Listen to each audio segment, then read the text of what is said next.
So Xbox has just spoken publicly for the first time about them closing several Zenimax studios, including Arkane Austin and Tango Gameworks. However, it probably didn't go down exactly as they wanted to. So Sarah Bond, the president of Xbox, was just interviewed by Dina Bass of Bloomberg. And the reason why I say it probably wasn't what they intended, because I think that this was organized before all this news came out about the closures and the redundancies. And it was probably meant to be about slightly different things. It wasn't necessarily meant to be about the imminent news which just dropped that they're closing those studios. So as a result of that, Sarah Bond had to answer some pretty tough questions.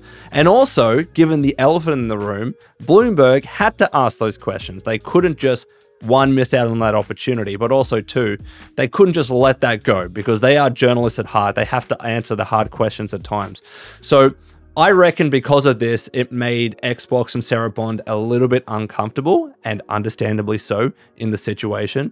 So just let that preface everything that I'm about to talk about when it comes to her responses and everything, especially because if you remember the recent report I just talked about where Xbox closed those studios even though they were pitching games and they wanted to hire more staff.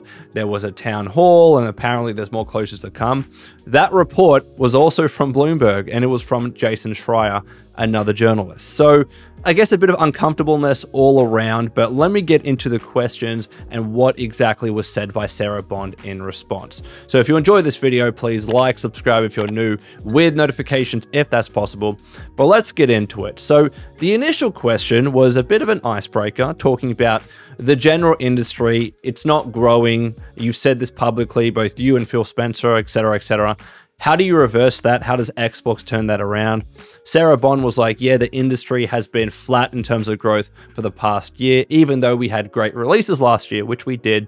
But in their opinion, growth didn't follow that, at least on a wider industry level. Some publishers, some devs have had a great year, like Capcom, for instance, but not everybody, right? As an industry as a whole, that's what she's referring to.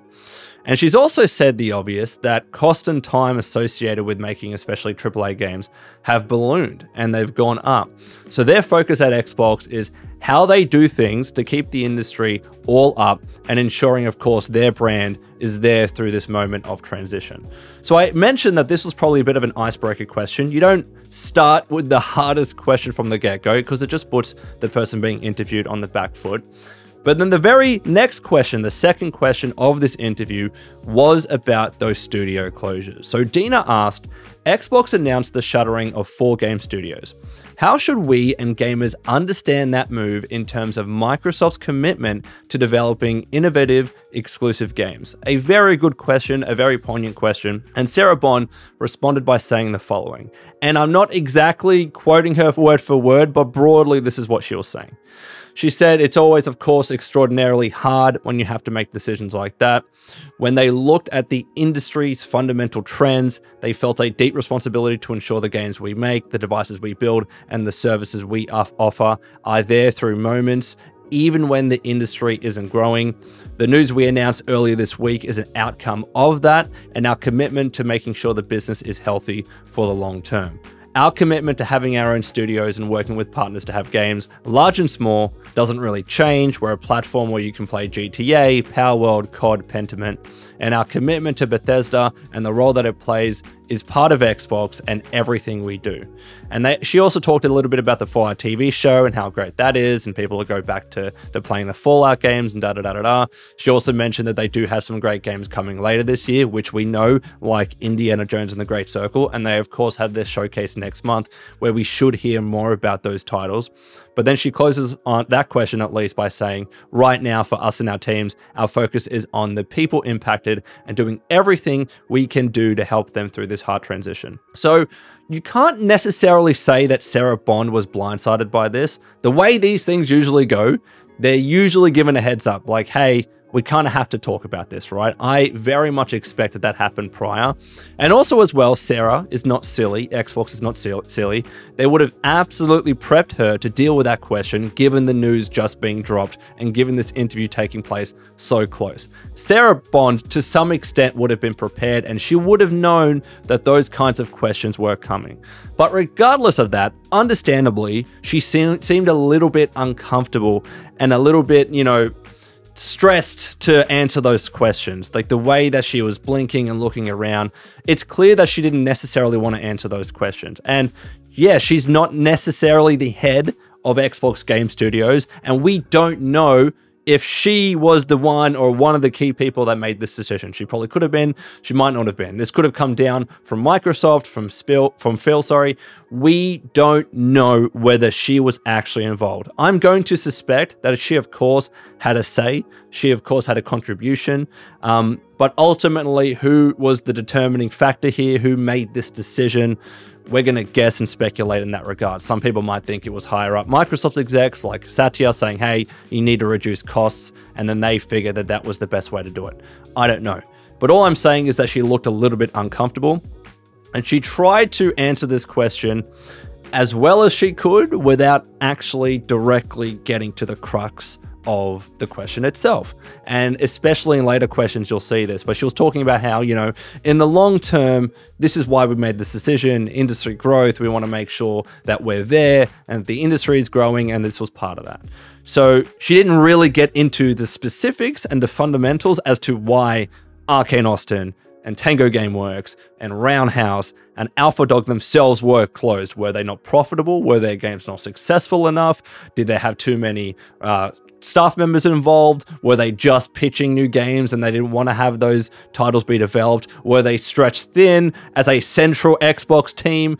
There's a lot of stuff that, yeah, probably contributed to that decision, but she simply didn't answer that. And I didn't really expect that she would, because it is a tough question to answer in a public crowd. And is she the best person to answer that? Yes, president of Xbox, but maybe Phil Spencer or someone else should be answering that.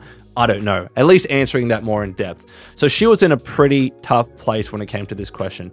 And it continued. So she was asked, one of the things that was most upsetting to Xbox gamers and employees is that one of the shuttered studios just created a hit game, HiFi Rush. It sold really well on Game Pass in terms of engagement and won a ton of awards. Shouldn't succeeding in that way ensure the future of a studio? And this was one of the questions, as I alluded to, where Sarah Bond doesn't really answer it. She doesn't really get to the actual question itself. In the previous one, she didn't do it all that much either. But this one in particular, she almost completely avoids the question because she probably doesn't want to answer it or doesn't know how to answer it in a nice way, let's say. So this is what her response was. One of the things I really love about the game industry is that it's a creative platform, and it means that the situation of what success is for each studio and each game is also really unique. There is no one-size-fits-all to it for us. So we look at each studio, each game team, and a whole variety of factors when faced with making decisions and trade-offs like that. But it all comes back to our long-term commitment to games we create, devices we build, services that we make, and ensuring we're setting ourselves up to be able to deliver on those promises.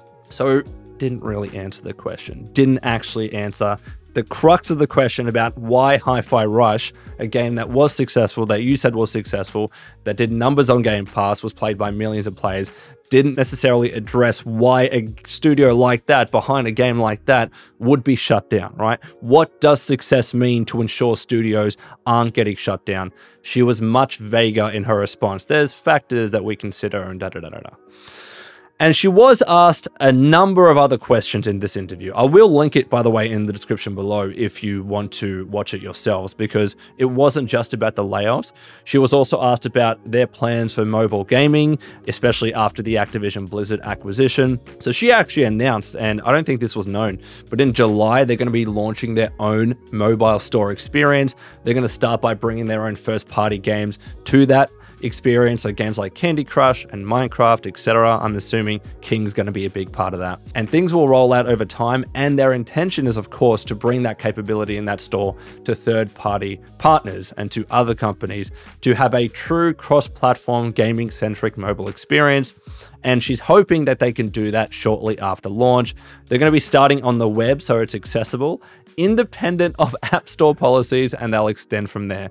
I think that's touching on all the difficulties that we've seen in the industry with the Apple App Store lately, especially with Epic Games, lawsuits and everything. People have issues with Apple's App Store and how restrictive they can be in terms of what companies like Microsoft can do. She was also asked about whether cloud gaming is gaining traction. She says that it is. Yes, cloud gaming is actually growing faster than the overall market, apparently, and she'll be rolling out, or they'll be rolling out more capacity and options games later at some stage.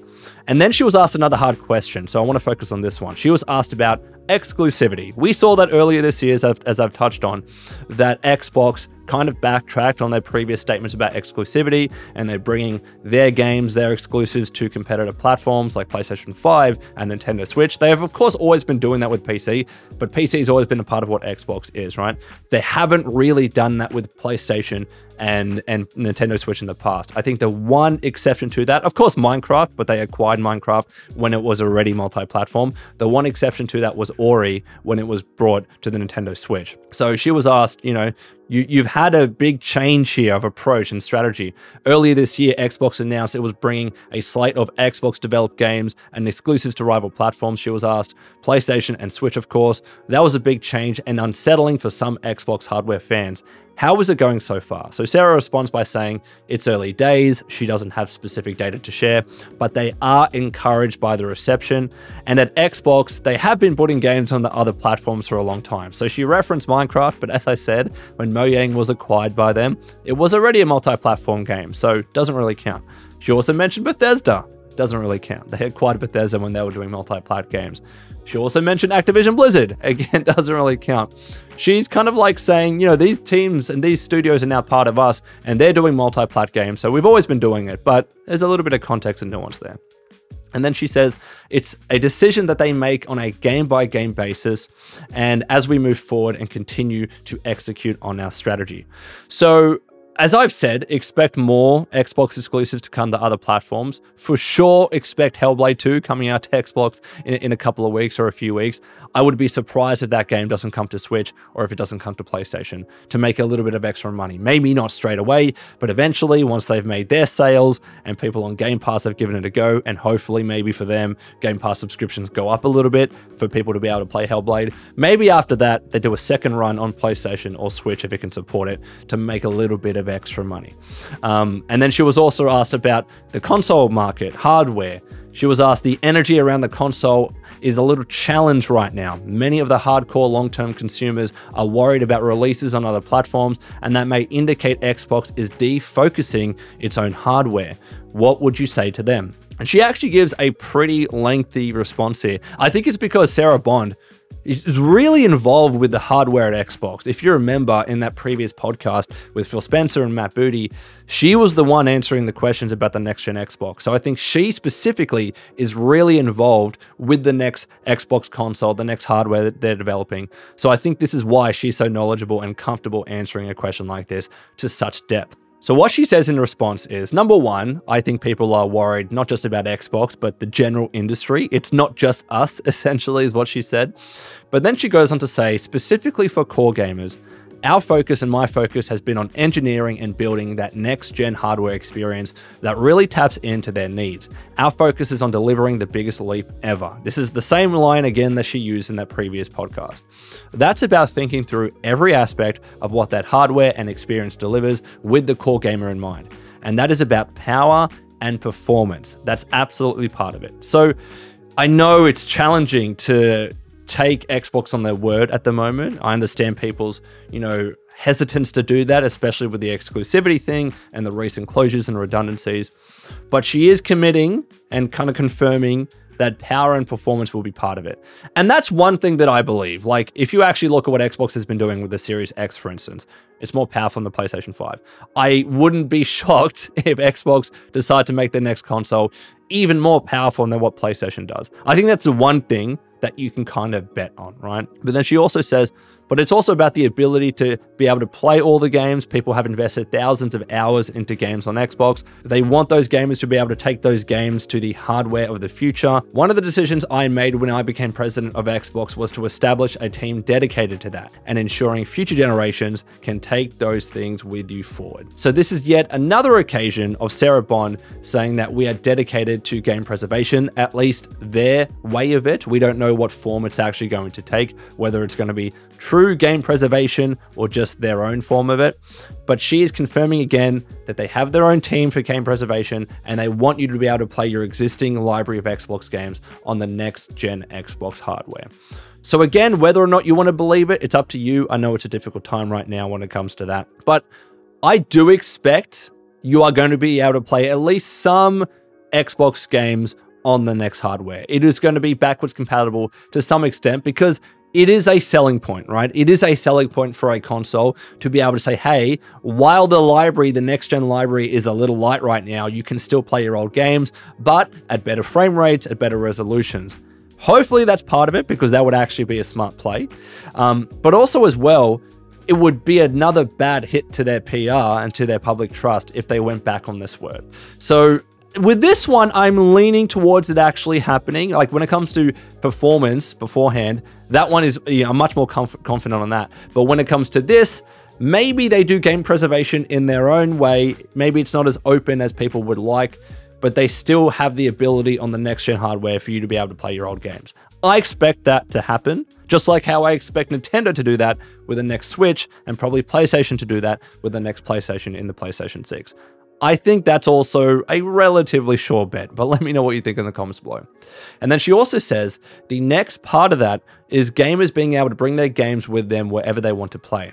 That my Xbox library can go with me and that I can enjoy it with others. Our long-term commitment to cross-play, cross-progression, and cloud saves are part of that, and also our cloud gaming investments.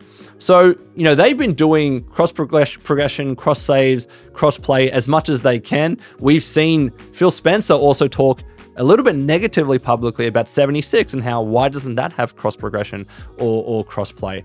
That's one of our games now. We should be able to have that, especially with any Xbox title like 76, especially because it's had its increase in popularity recently. So Phil Spencer has also commented on that. She's now commenting on that, Sarah Bond. And the final answer she gave in that regard was Game Pass, right? She confirmed their commitment to Game Pass. And this is very interesting because we just saw in those reports that I covered in the last couple of videos that probably Game Pass subscriber growth has slowed significantly and they might not hit the targets that they set several years ago. So we know that maybe they're not going to put games like Call of Duty onto Game Pass because they're losing out on a lot of revenue by including that game on Game Pass, because if it's there, people don't really need to buy the full game outright. So they're leaving a lot of money on the table. And apparently that's what the internal debate at Xbox has been about. However, Sarah Bond is saying, no, for Game Pass, you get every single one of our games that we build day one in Game Pass. You are going to see some more really big games going to Game Pass later this year. Dina did ask at that stage from Activision, and then Sarah goes across the whole slate, and keeping that is essential for us. So she is seemingly reconfirming their commitment to Game Pass. This is one of the ones where I'm not so sure about. This is one of the ones where I'm like, I could see you flipping the switch on that. I could see you maybe for the next Call of Duty putting it onto Game Pass. But then when you compare it to previous Call of Duty sales and how much money they made from those and counting the numbers up and seeing whether you actually lost out on funds, maybe they don't necessarily continue with that for the Call of Duty after that and for other big titles after that. I can see that changing. We have seen so many occasions, not just with Xbox, but as a whole, things absolutely change, right? No matter what they say publicly, they can go back because they have a new strategy or a new approach or whatever it might be. Even though she's saying right now that Game Pass is essential for us, I think there is every chance in a year or 2 years or 3 years that they start not putting their actual big titles like Call of Duty or Fallout or Elder Scrolls 6 onto Game Pass, because it means they're losing out a bunch of revenue on game sales. That is my bottom dollar bet right now. I have a tough time believing the commitment to Game Pass, at least for the long term. Maybe not necessarily for the foreseeable future, for the short term, but after that, I'm not so sure. And then finally, she was asked about AI, and I don't really care about AI, so I'm going to leave it at that. She pretty much says, AI, we're just starting out on that. We want to focus on developer velocity, getting games out faster, discovery, ensuring gamers can actually get matched with the games that best suit them, and the experience in the game when it comes to engagement and having fun. They want to use AI to enhance that. But that is it. That was the interview with Bloomberg. I really appreciate, by the way, Dina Bassett-Bloomberg asking the hard questions because, again, it was the elephant in the room. It needed to be answered. And to her credit, Sarah Bond did what she could, right? Again, I suspect that this interview was planned before all this news dropped, and if they had their way, they probably wouldn't have had that stuff leaked, right? But that's what happened. Remember, they never announced that they were closing these studios. That news came out not through them, but through other sources. It came out, I think someone told me that Dreamcast guy might have been the first guy to leak this, but I saw The Verge, I saw IGN as well, leak this news. So they didn't want that, of course, but they probably knew it was going to happen. So I think because of that, and because this thing was already planned, maybe Sarah Bond wasn't quite prepared or didn't want to answer these questions. And again, maybe she wasn't the right person to answer these questions. I don't know, but let me know what you think in the comments below about all this. And until next time, this has been the Lone Vault Wanderer. Please take care of yourselves, and would you kindly keep fighting the good fight.